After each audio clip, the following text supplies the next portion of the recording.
એ આદિવાસી બહેનના પગનો પંજો કપાઈ ગયો હતો. શહેરમાં નવી છવી આવેલી એ સ્ત્રી ગભરાઈને રસ્તો ઓળંગવા જતા કોઈ વાહનની અડફેટે ચડી ગઈ હતી. અમારી સર સયાજીરાવ જનરલ હોસ્પિટલનો તાત્કાલિક સારવાર વિભાગ બરાબર નેશનલ હાઈવે નંબર 8ને અડકીને આવેલો હતો. એ બંનેને જુદો પાડતો એક અંદરનો નાનો રોડ અને એક દિવાલ જ બેઉની વચ્ચે આવેલા હતા. આખો દિવસ આ રોડ પર ખૂબ જ હેવી ટ્રાફિક રહેતો. ત્યારે હજુ વડોદરા બાયપાસ નહોતો બન્યો, એટલે હેવી વાહનો પણ આ રસ્તા પરથી જ પસાર થતા. આવા જ કોઈ માતેલા સાણ જેવા વાહનની અડફેટે આ ગભરૂડી બાઈ ચડી ગયેલી. ટક્કર લાગવાથી એ ઉછળીને દૂર પડી ગઈ, પણ એનો જમણો પગ પાછળથી આવતા બીજા એક વાહન નીચે આવી ગયો હતો.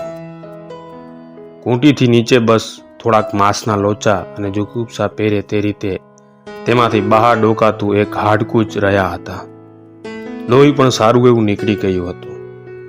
પણ આખા જ પ્રસંગમાં નવાઈની વાત એ લાગે છે કે આવો મોટો અકસ્માત થયા છતાં પેલી સ્ત્રીએ પોતાના બાળકને પોતાનાથી જરા પણ હળવું નહોતું થવા દીધું. બાળકને એક જરા કમસતો રૂજડો પણ નહોતો થયો. એને એની માતાએ કેવું અદ્ભુત રીતે સાચવ્યું હશે એનો અંદાજ એના ઈજા રહિત શરીર અને માતાના પગના નીકળી ગયેલા લોચાની સરખામણી કરીએ તો તરત જ આવી જાય.